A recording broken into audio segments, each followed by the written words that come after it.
What happens when someone dies twice? What if they come back? Both times. In 1991, a body was found inside a burned church in Oregon. 3 years later, that same man was admitted to a hospital in Utah. Same DNA, same fingerprints, no explanation. They buried him again in 2006, but in 2023, he walked into a bus station in Massachusetts. His name is still unknown, but his file is marked Heartglass, case D18, and if the rumors are true, he was part of something much bigger. You're listening to Concealed Story Room, the night of May 11th, 1991, Salem, Oregon. A city like many others, draped in the quietude of late spring.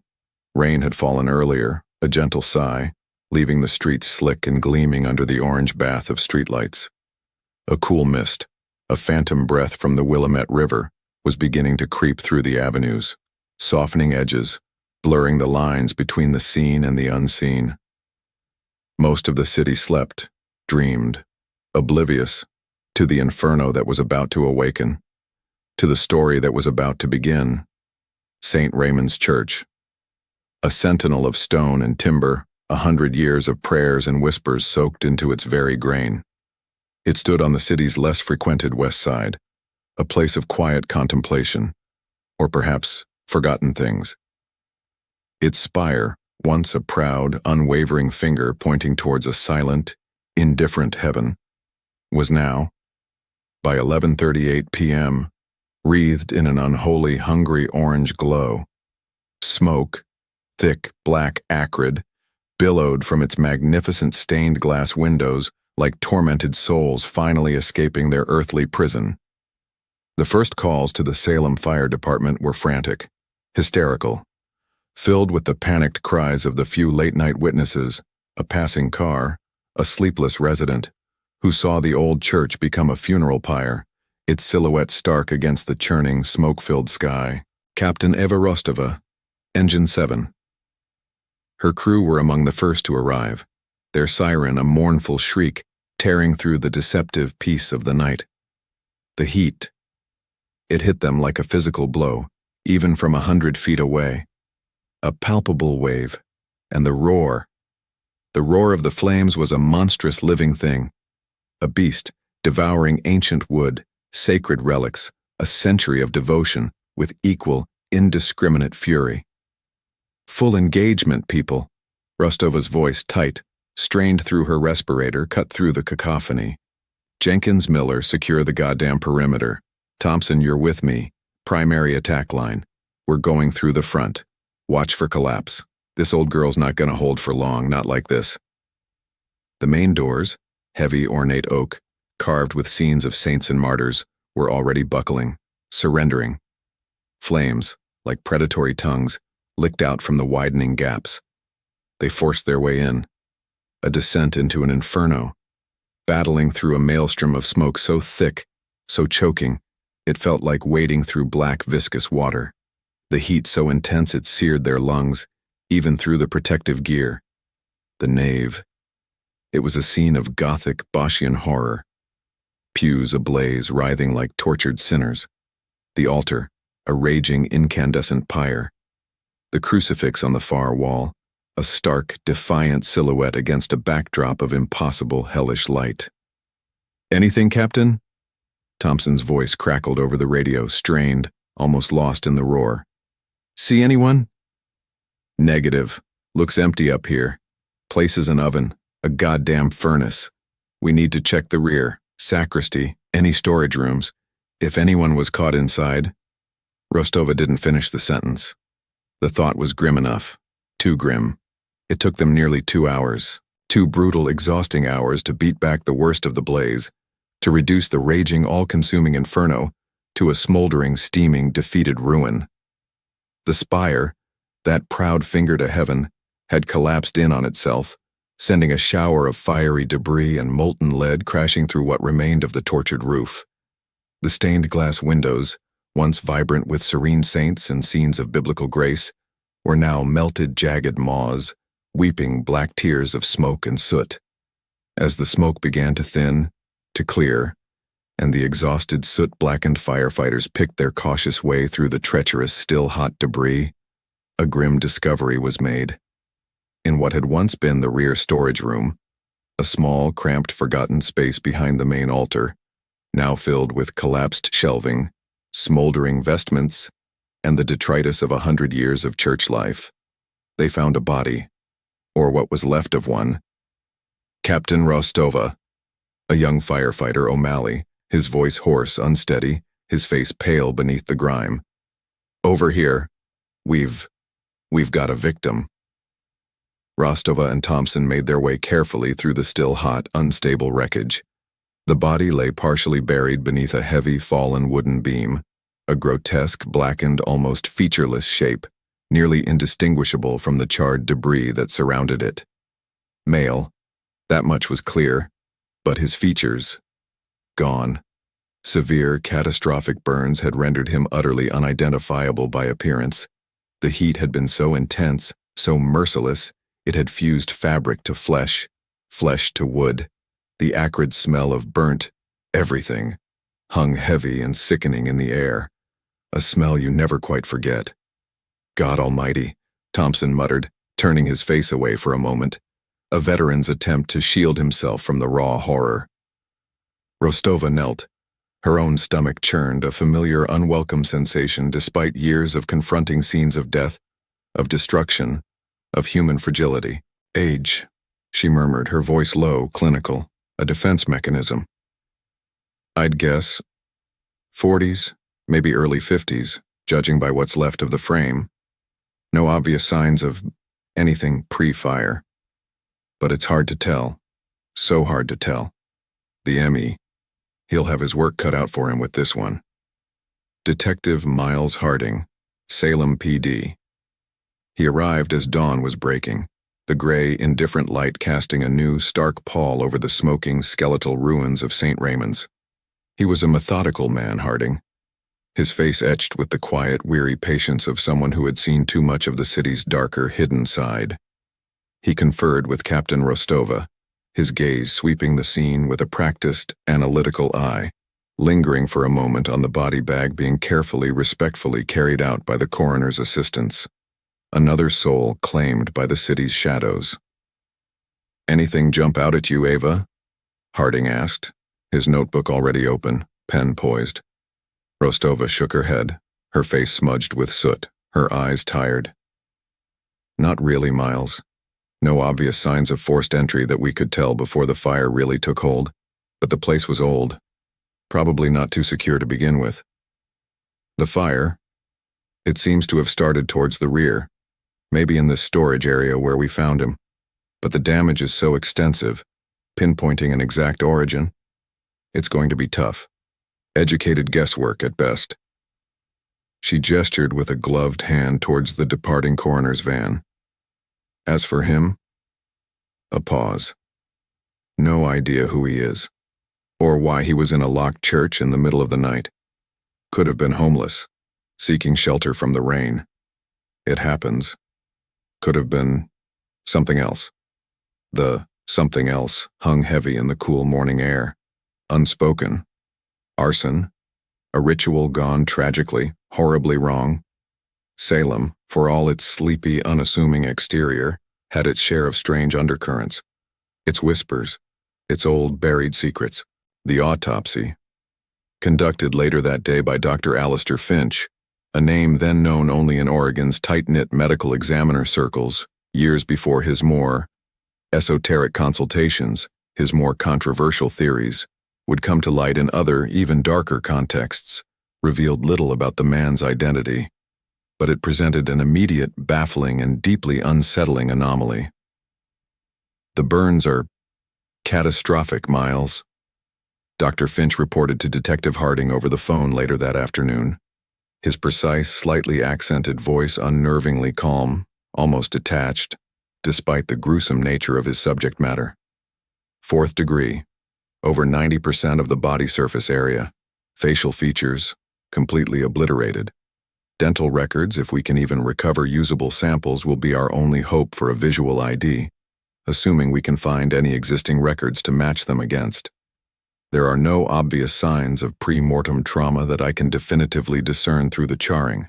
No gunshot wounds, no stab wounds, no blunt force injuries that weren't clearly caused by the collapsing structure during the fire itself. So, smoke inhalation then? Harding asked bluntly. Or just cooked alive? Likely a combination of both, Dr. Finch replied smoothly. The lungs are heavily laden with soot and particulate matter. Carbon monoxide poisoning would have been swift. But here's the oddity, detective. The truly peculiar finding. A slight pause. A beat of silence that stretched just a little too long. Despite the extensive thermal damage to the thoracic cavity, despite the near-total incineration of the surrounding tissues, I found this. Another pause, this one filled with a faint, distinct metallic click that Harding heard clearly over the phone line, like a small latch being opened. He had a pacemaker, Dr. Finch stated, his voice flat, matter-of-fact. And remarkably, quite remarkably, it appears to be still functional.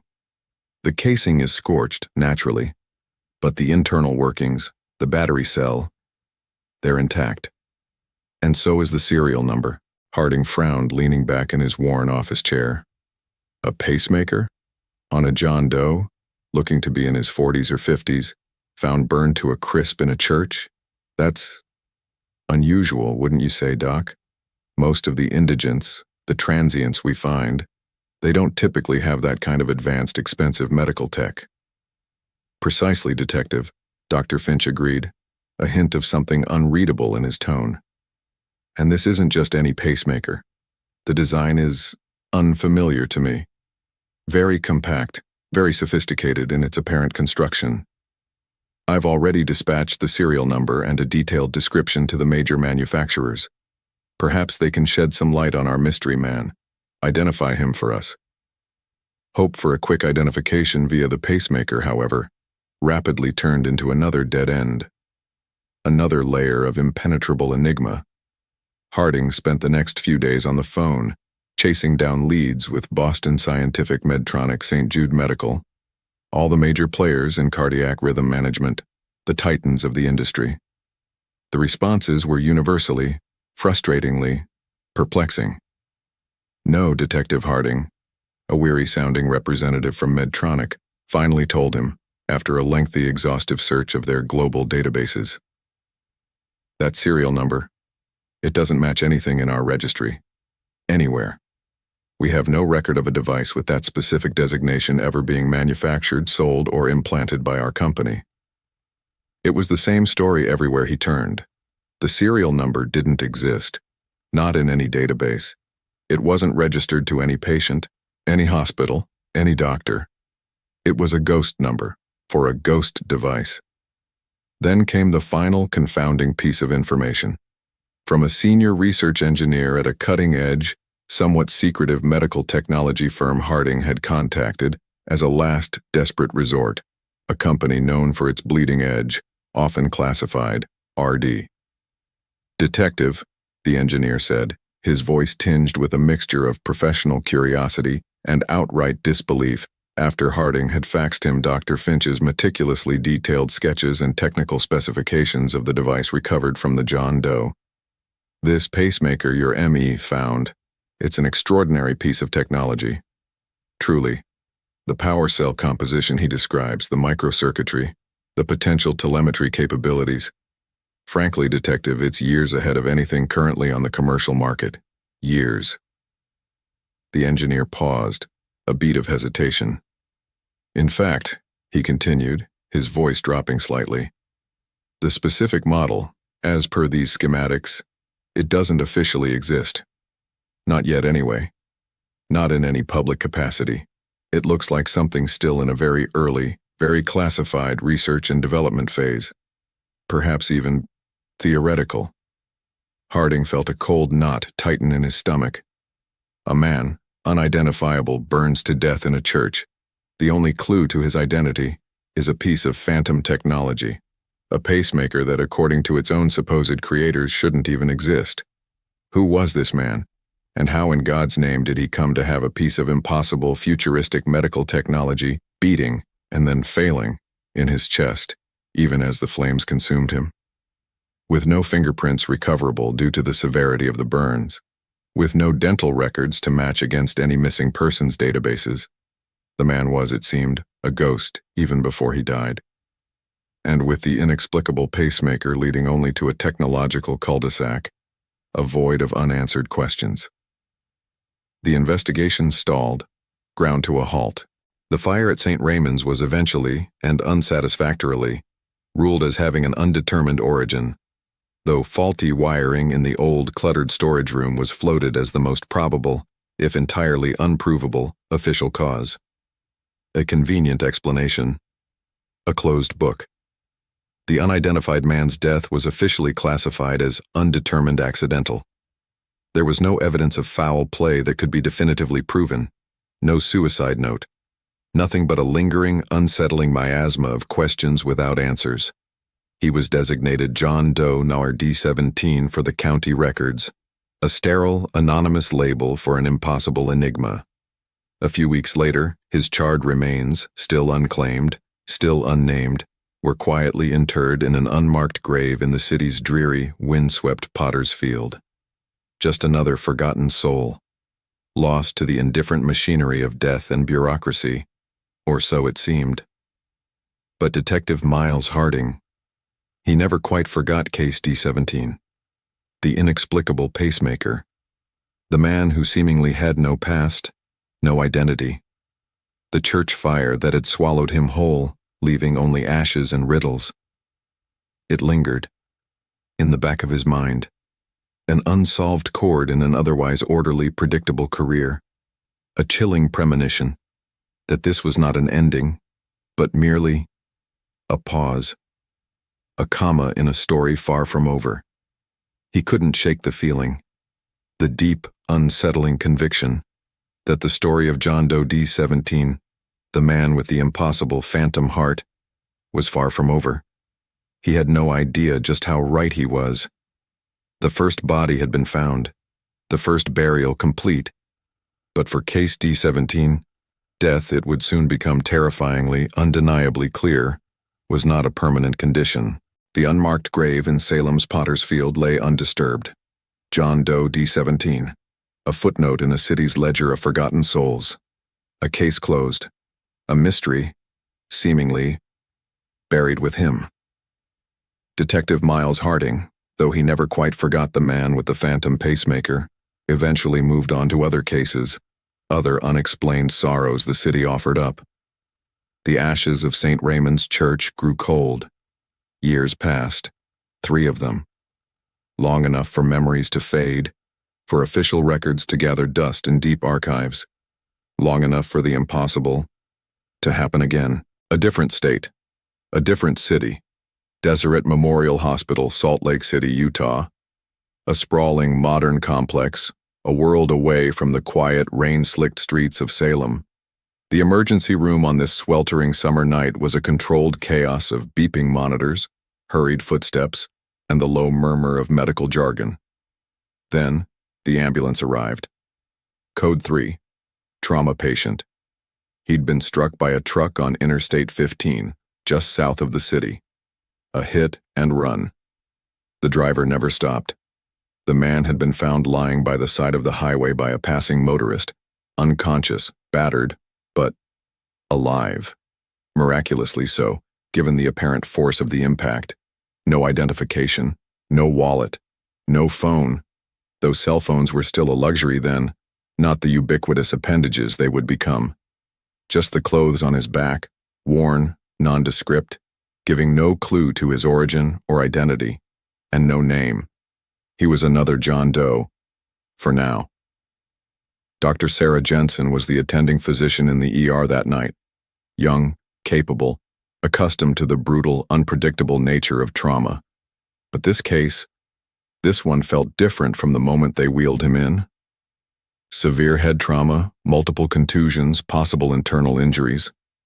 The paramedic rattled off as they transferred the unconscious man to a gurney. No witnesses to the actual impact. Vitals were unstable at the scene, but we managed to stabilize en route. Jensen and her team worked quickly, efficiently. X-rays, CT scans, blood work. The man was, as the paramedic had said, remarkably stable considering.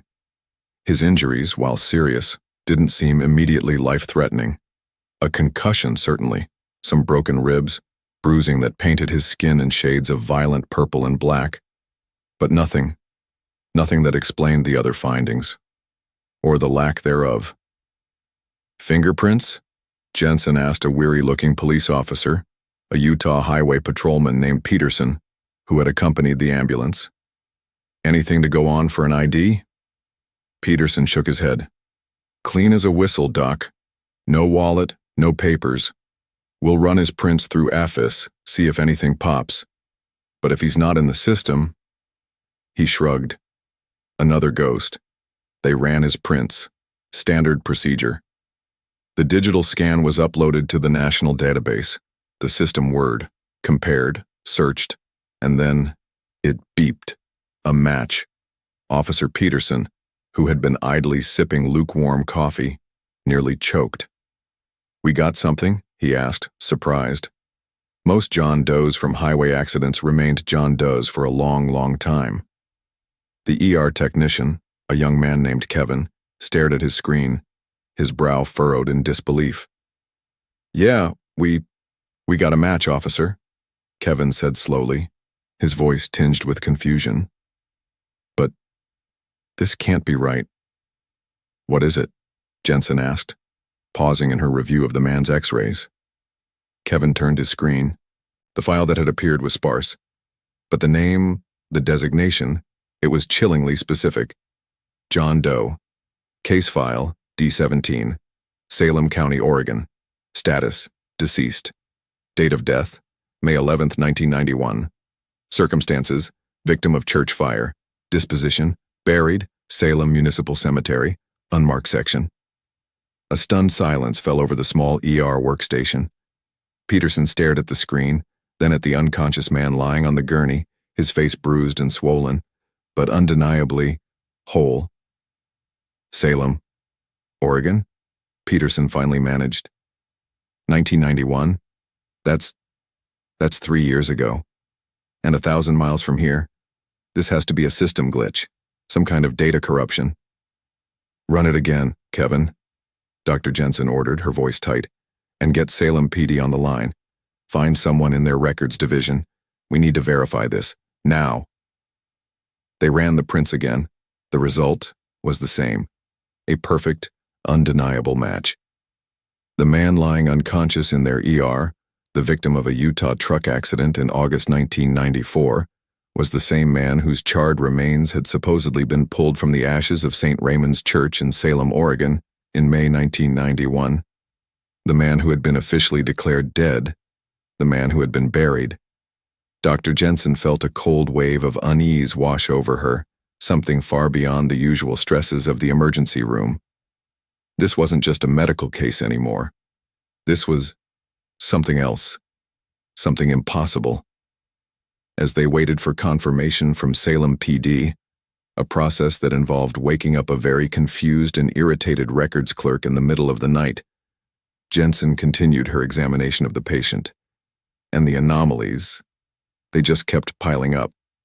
The man from the church fire, D18, had suffered catastrophic burns. 4th degree.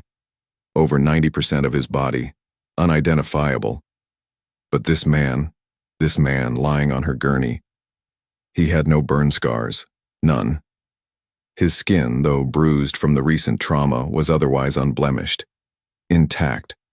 There was no sign, no trace of the horrific injuries that had supposedly claimed his life 3 years prior. It was as if the fire had never happened, as if that first death had been erased from his very flesh. His internal organs, as revealed by the CT scans, were healthy, undamaged, save for the recent impact injuries. Biologically, he was remarkably stable. Too stable, almost, for someone who had just been hit by a truck, and far too stable for someone who was supposed to be dead and buried. Later that morning, after a series of increasingly frantic and disbelieving phone calls between Utah and Oregon, the confirmation arrived. Detective Miles Harding, dragged from his bed by the bizarre late-night request from a sister state, faxed over what little documentation existed for case D17, the autopsy summary, the useless pacemaker details, the burial record. It was all there. John Doe D17, deceased.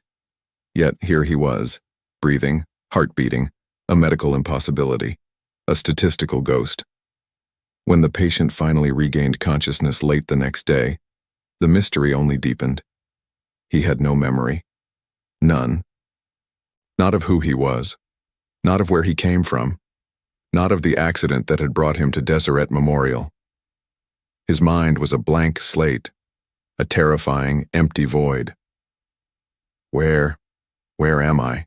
He'd asked, his voice weak, raspy, his eyes, a startling, clear blue, filled with a profound, childlike confusion. You're in a hospital, Dr. Jensen told him gently. You were in an accident. Can you tell me your name? He just stared at her, his brow furrowed in a painful, fruitless effort to recall. I don't know, he finally whispered, a tear tracing a path through the grime on his cheek. I don't remember anything. But he spoke perfect English, fluent, unaccented. And then, there were the numbers. Occasionally, in moments of quiet or when he drifted in and out of a restless, pain-filled sleep, he would mutter, not words, numbers, strange rhythmic sequences. Unus, duo, tres, mors. A nurse who had taken Latin in high school recognized it. He was counting, in Latin. And the last word he often whispered, after a string of these numbers, mors, death. And then, there was the bracelet, a simple, almost crude band of dull, gray metal around his left wrist. They hadn't noticed it at first, not amidst the chaos of his arrival, the blood, the dirt. It had no clasp, no visible seam. It seemed almost fused to his skin, though it moved freely. It was cool to the touch, unnaturally so. And on its smooth, unadorned surface a single word was inscribed, etched, not engraved, as if burned into the metal itself by some unknown process. One word, Heartglass. No one knew what it meant. It wasn't a medical term. It wasn't a manufacturer's name they recognized. It was just there. A single, enigmatic word, branding this impossible man. Heartglass.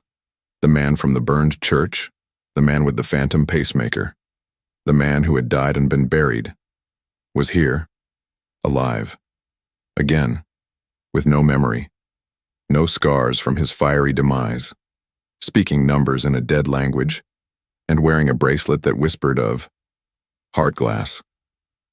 Case D17 was no longer just an unsolved file in a dusty Salem archive. It was a living, breathing paradox, a terrifying question mark given flesh and blood. And whatever had brought him back from that first grave had left its mark and its mysteries. The man from the burned church, the man with the phantom pacemaker, the man who had died and been buried, was here, alive, again, in a Utah hospital bed. August 1994. With no memory of his past life, no scars from his fiery demise, speaking numbers in a dead language, unus, duo, tres, mors, and wearing a strange, seamless metal bracelet, cool to the touch, etched with a single, enigmatic word, Heartglass. Case D17 was no longer just an unsolved file gathering dust in a forgotten Salem archive. It was a living, breathing paradox, a terrifying question mark given flesh and blood. And whoever, had brought him back from that first grave, had left its mark, and its mysteries, and its calling card. The atmosphere at Deseret Memorial Hospital shifted, subtly at first, then, with a chilling, undeniable pressure. News of the impossible patient, the John Doe whose fingerprints matched a dead man from Oregon, the man with no burn scars and a cryptic metal bracelet, began to circulate. Not through official channels, of course. Those were already constricting. but through hushed whispers in the hallways, between nurses during late-night coffee breaks, between doctors staring at contradictory charts with a mixture of disbelief and dawning professional dread. Dr. Sarah Jensen, the ER physician who had first treated him, found herself increasingly uneasy. The initial shock, the medical curiosity, was being replaced by something colder, a sense of being watched. Of her questions, her persistent, logical questions about John Doe D17's impossible physiology, about the origin of the Heartglass bracelet, being met not with answers but with polite, deflecting silence. Or worse, with a quiet, almost imperceptible pressure to simply move on, to accept the inexplicable, to not pull too hard on threads that led to places unseen. The calls from Salem PD had confirmed the impossible. John Doe D17 was their man from the church fire. Detective Miles Harding, his voice a mixture of vindication and profound disturbance over the crackling long-distance line, had faxed every piece of his meager file. The autopsy report detailing catastrophic burns, the burial certificate, all stark official proof of a lie, or of a truth too monstrous to comprehend. Then, they arrived. 2 days after John Doe D17 regained consciousness. 2 days after he'd first whispered Heartglass and counted in Latin towards Moors. They didn't use the main entrance. There was no announcement, no official fanfare, just a sudden presence. 2 men, dressed in identical, impeccably tailored gray suits that seemed out of place, out of season, in the sweltering Utah summer. They moved with a quiet, unnerving efficiency. Their faces were bland, forgettable. Their eyes were anything but cold, analytical, missing nothing. They carried no visible badges, offered no formal identification beyond a curt, "We're here for the patient in 307, the John Doe." Their authority was implicit, undeniable, the kind that didn't need to be stated because it was simply felt, like a change in barometric pressure before a storm. Hospital Administrator Davies, a man usually puffed up with his own importance, seemed to shrink in their presence, his usual bluster deflating into nervous, obsequious compliance. "Yes, of course, gentlemen," he'd stammered, wringing his hands. "Dr. Jensen has been overseeing his case. She can brief you." The briefing was less a consultation and more an interrogation. Dr. Jensen found herself in a small, sterile conference room, the 2 men in gray suits sitting opposite her, their expressions unreadable. They didn't take notes. They just listened, absorbed. Their questions were few but surgically precise. About the bracelet. "Was it removable, doctor?" It wasn't. They'd tried. Gently at first, then with more force. It wouldn't budge, wouldn't yield, as if it were a part of him. About his memory loss. "Total amnesia, you say? No fragments? No recurring images beyond what you've documented?" "About the Latin, the numbers, Moors. Interesting. Any other linguistic anomalies?" They showed no surprise at the impossible nature of his reappearance, no shock at the fact he was supposed to be dead. It was as if they already knew, or perhaps as if such impossibilities were merely procedural details to them, routine. When the briefing was over, one of the men, the taller one, with eyes like chips of winter ice, nodded curtly. "Thank you for your cooperation, Dr. Jensen. We will take it from here. All patient records, charts, scans, and any ancillary materials pertaining to John Doe D17 are now under our jurisdiction. You will ensure they are compiled and handed over immediately." Ancillary materials. He meant the bracelet. He meant the man himself. The transfer was swift, efficient, almost silent. John Doe D17, still weak, still profoundly confused, was moved from his hospital room. Not to another ward, not to a specialist facility that Dr. Jensen knew of. He was taken away by the men in gray suits, in an unmarked black vehicle that had appeared as silently as they had. The Heartglass bracelet was still on his wrist, a silent, metallic enigma. The hospital records vanished with them. Every chart, every scan, every note Dr. Jensen and her team had painstakingly compiled. It was as if John Doe D17 had never been a patient at Deseret Memorial. A ghost, erased from their system as completely as he had been erased from that Salem grave. Or so they thought. But in the quiet chaos of a busy hospital, in the rush to comply with unspoken, unchallengeable authority, mistakes are sometimes made. Oversights occur. A single sheet of paper, a duplicate admission form, can be misfiled, can be saved. Nurse Emily Carter was young, idealistic, and deeply troubled by the strange case of John Doe D17. She'd been there when he'd woken up, heard his first whispered words, seen the profound desolation in his clear blue eyes. She'd seen the men in gray suits, felt their chilling presence, and she'd seen the fear in Administrator Davis's eyes. Something was wrong, deeply wrong. Before the original chart was taken, before it was swallowed by the official silence, Emily Carter had made a photocopy. Just one page.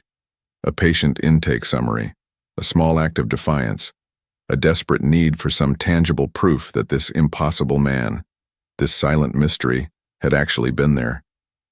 She didn't know why she did it. An instinct, a premonition. She hid the photocopy deep within her locker beneath a pile of nursing journals. A secret. A risk. Years later, that single, fragile photocopy would find its way into the hands of those who searched for such buried truths.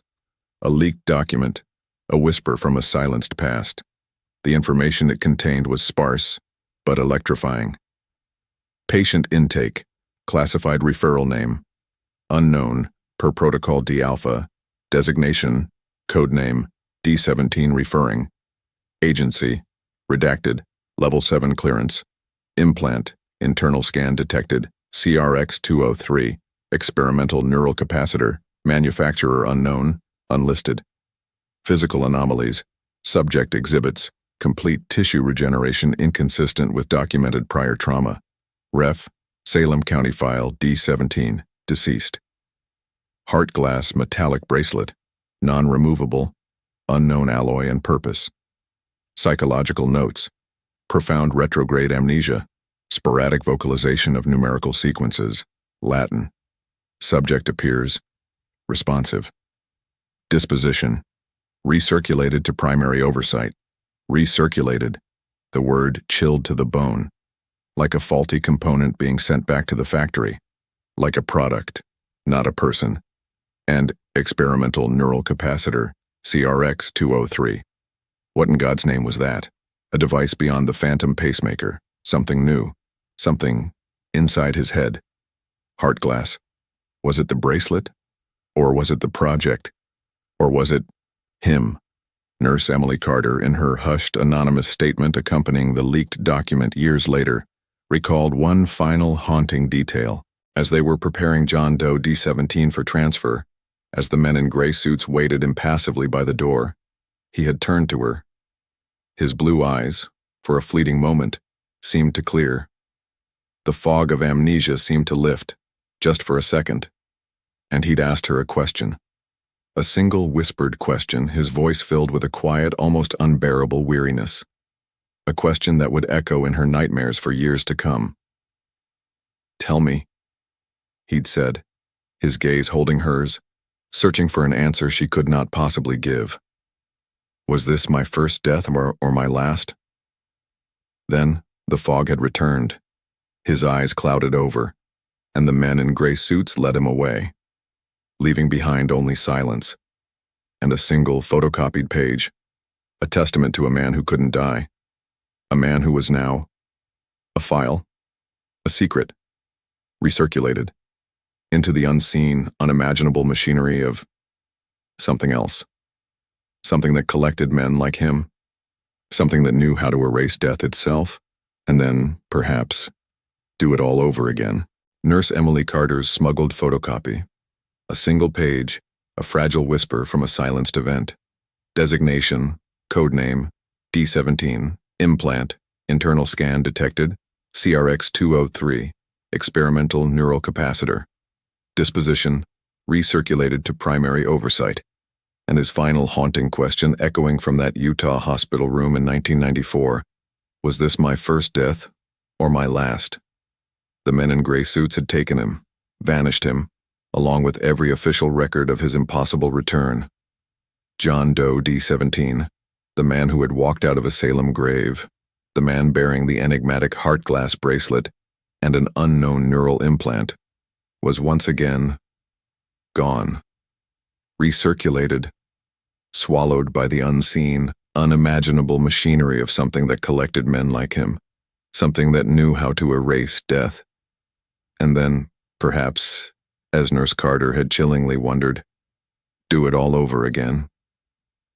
For 12 years, silence. 12 long years, the mystery of D18 lay dormant. A cold case, a ghost story whispered between a handful of deeply unsettled individuals. Detective Miles Harding in Salem, still occasionally pulling the thin file on the church fire, still troubled by the phantom pacemaker.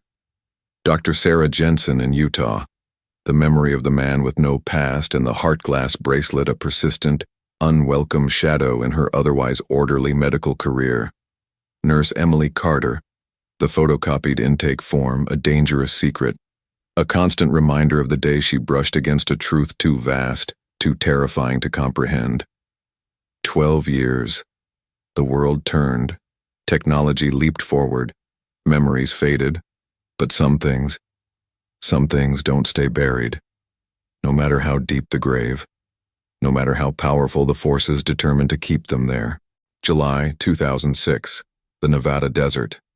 A place of stark beauty, vast emptiness, and secrets baked into the sun-scorched earth. Miles from any significant population center nestled in an unremarkable valley stood a sprawling, modern complex. No obvious signage. High fences, security patrols.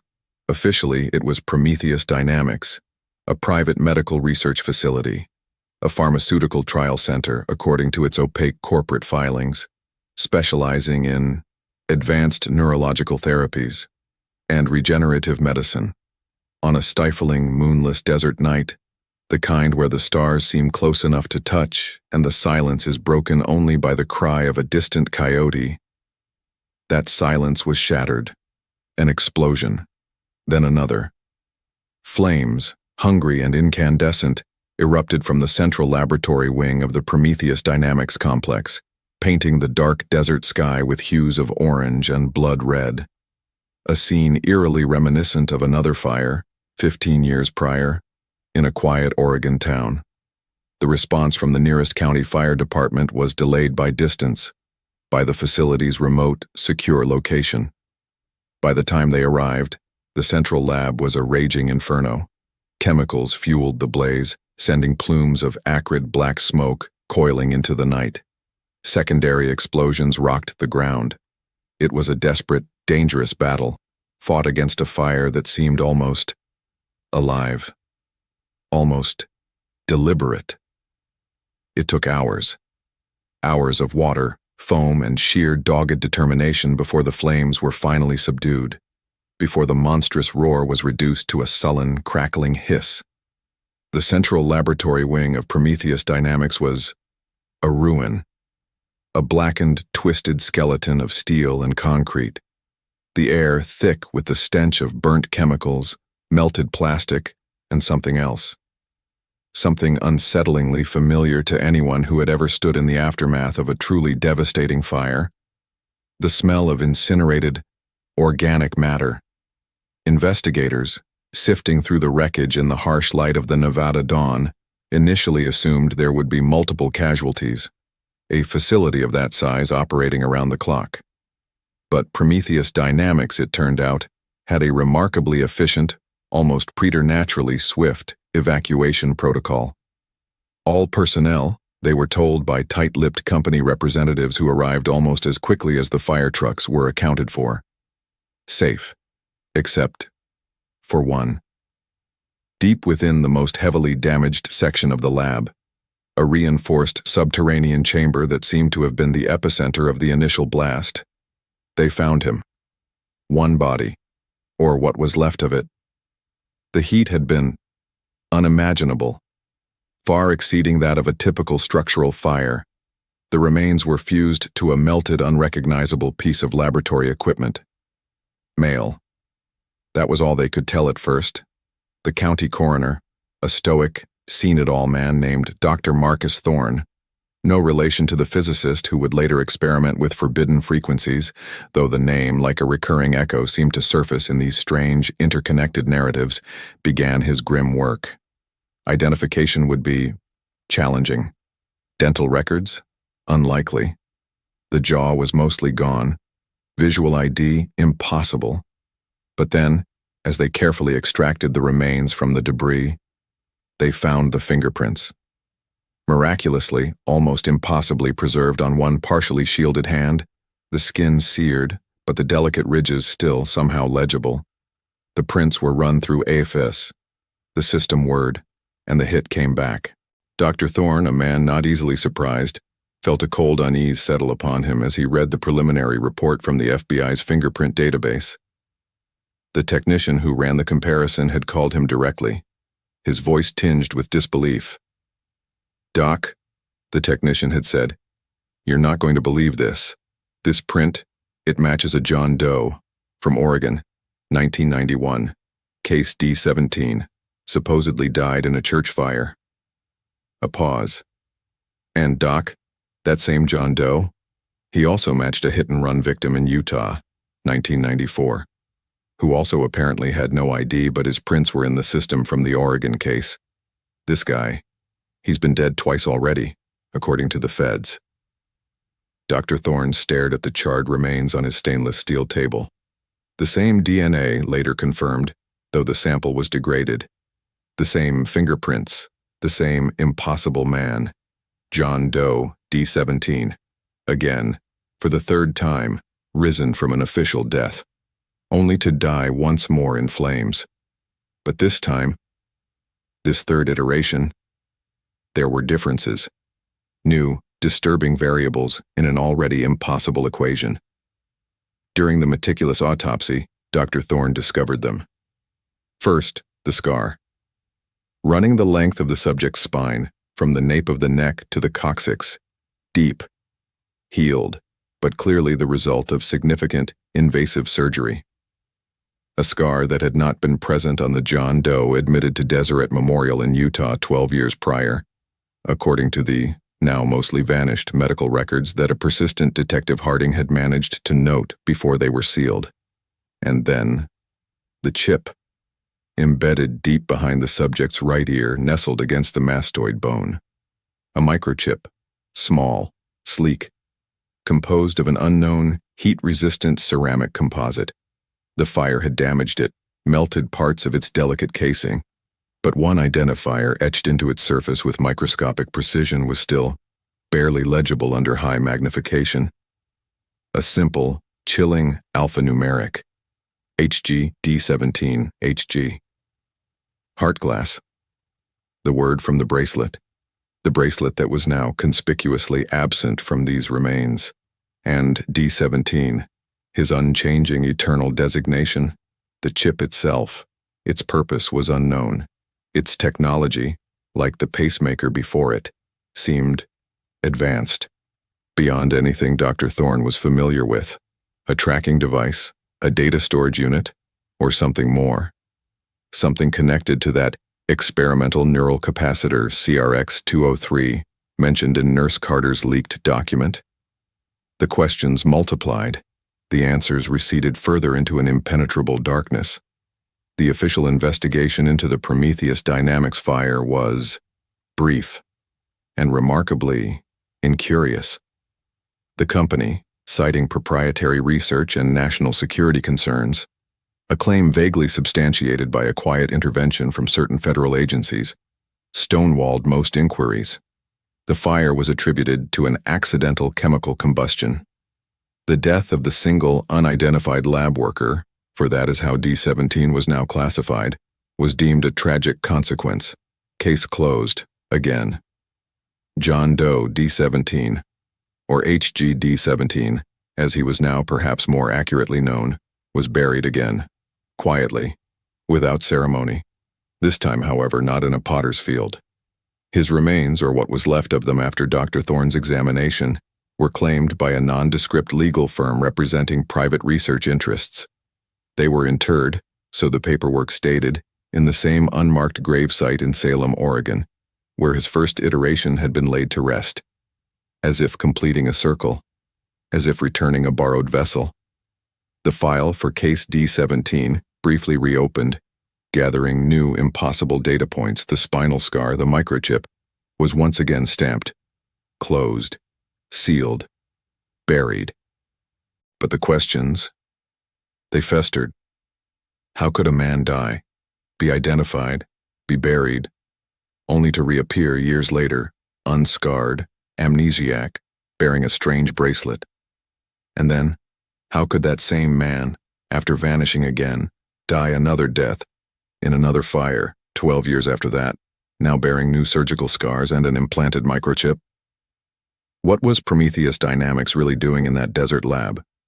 What was Heartglass? What was the CRX-203 Neural Capacitor? And who, or what, was D18? A clone? Unlikely given the consistent aging, the healed, then absent, then new scars. A series of identical individuals? Perhaps. But the fingerprints, always the same. Or was he something else? Something recycled, as that terrifying voice on Thomas Raines's cassette tape had suggested. A consciousness perhaps being downloaded into new or repaired vessels. The experimental neural capacitor, a device to hold a mind. The deep scar along his spine, a conduit for transfer.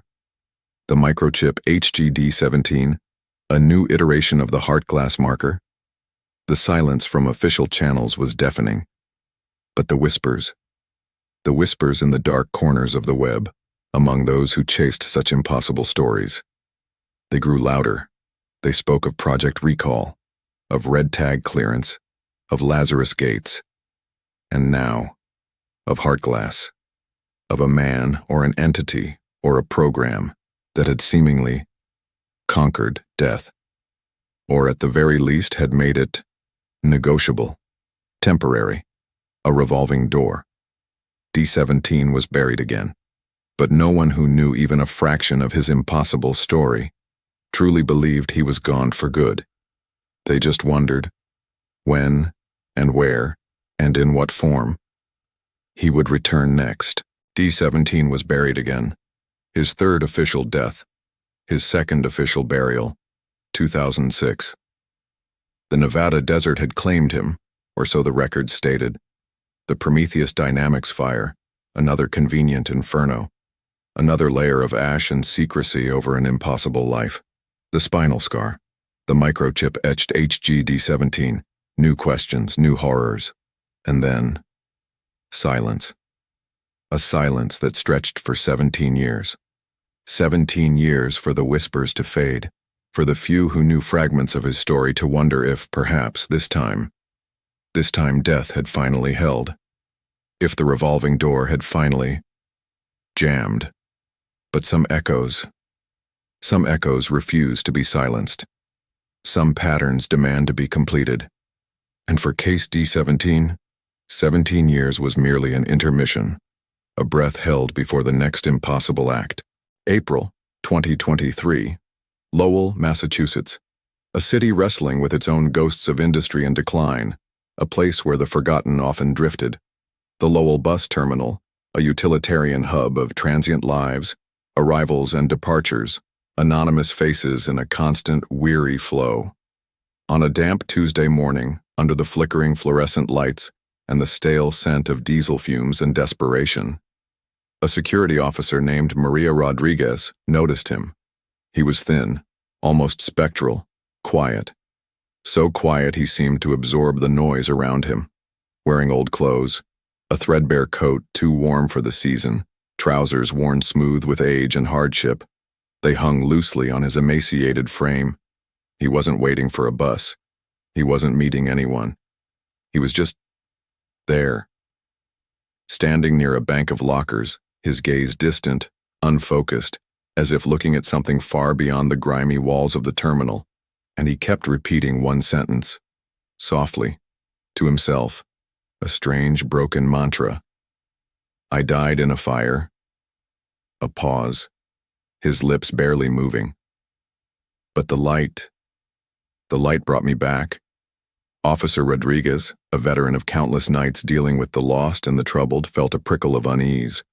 Not aggression, not intoxication. Something else. Something profoundly off. She approached him cautiously. Sir, are you all right? Are you waiting for someone? He turned his head slowly, his eyes, those same startling clear blue eyes that had haunted Dr. Sarah Jensen in Utah decades earlier, seemed to look right through her. I died in a fire, but the light brought me back. That was his only reply. Standard procedure. She called it in, flagged him as a possible vulnerable individual, perhaps needing psychiatric evaluation. The local PD dispatched a unit. They took his details, or tried to. He offered no name, no ID. Just that same whispered looping sentence. The light brought me back. They ran his image through the facial recognition software, a preliminary hit, then a stronger one. Match probability, 91%, against an archived federal file. A very old, very flagged federal file. They took his fingerprints. Gently. He offered no resistance. Just that same unnerving, placid detachment. The prints were rushed through the system. Confirmation came back within the hour. 100%. Undeniable. The name on the file, or rather the designation, Case D18, the man from the Salem church fire in 1991. The John Doe hit-and-run victim in Utah in 1994. The unidentified lab worker from the Prometheus Dynamics Inferno in Nevada in 2006. He was back. Again. 17 years after his last funeral. The man who couldn't die had returned from the dead for the third time. The local police precinct in Lowell, Massachusetts suddenly found itself at the epicenter of a silent, invisible storm. Phones rang with encrypted urgency. Orders came down from somewhere high up, somewhere that didn't usually concern itself with disoriented individuals in bus stations. Hold him, securely, no media, no local processing beyond initial identification. A specialized team is en route. Within hours, they arrived. Not local PD, not FBI agents in standard issue suits. This was different. A private group, quiet, efficient. Their vehicles unmarked, their faces revealing nothing.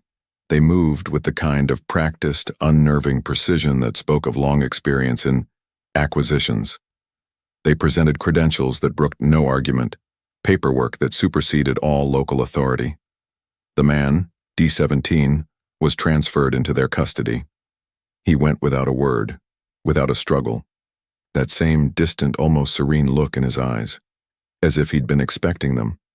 As if this too was merely part of the cycle. He disappeared from the Lowell police holding cell as silently, as completely, as he had appeared in the bus terminal. Another erasure. Another vanishing act. The only thing left behind. The only tangible trace of his brief, impossible reappearance in 2023 was a paper napkin. Found on the floor of the holding cell after he was taken. Overlooked by the local officers, missed by the swift, silent team. A cheap, flimsy paper napkin from the bus terminal's greasy coffee stand, and on it something was written, handwritten, in pale blue ink. The script was shaky, childlike almost.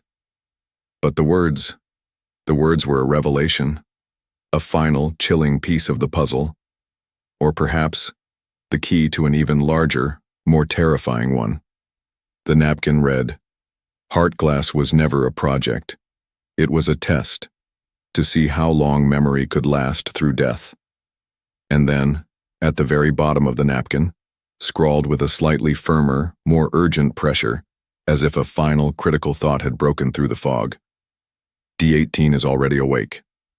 D18, not D17, D18, a new designation, a new iteration, A successor, already awake. The implication was clear, terrifying. The cycle wasn't just continuing, it was expanding, multiplying.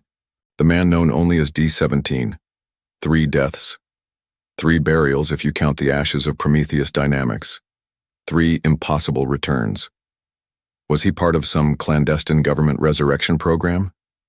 A meticulously crafted series of clones, each imprinted with the same core identity, the same fingerprints, a consciousness experiment, a soul being shunted from vessel to vessel, testing the limits of identity, of memory, of life itself? Or was he something older, something stranger? A being, an entity, recycled across timelines, a glitch in the fabric of reality, a recurring echo of a life that refuses to end? Case file D17 has no official resolution. It remains open, active, a bleeding wound in the classified archives. The napkin from the Lowell Bus Terminal.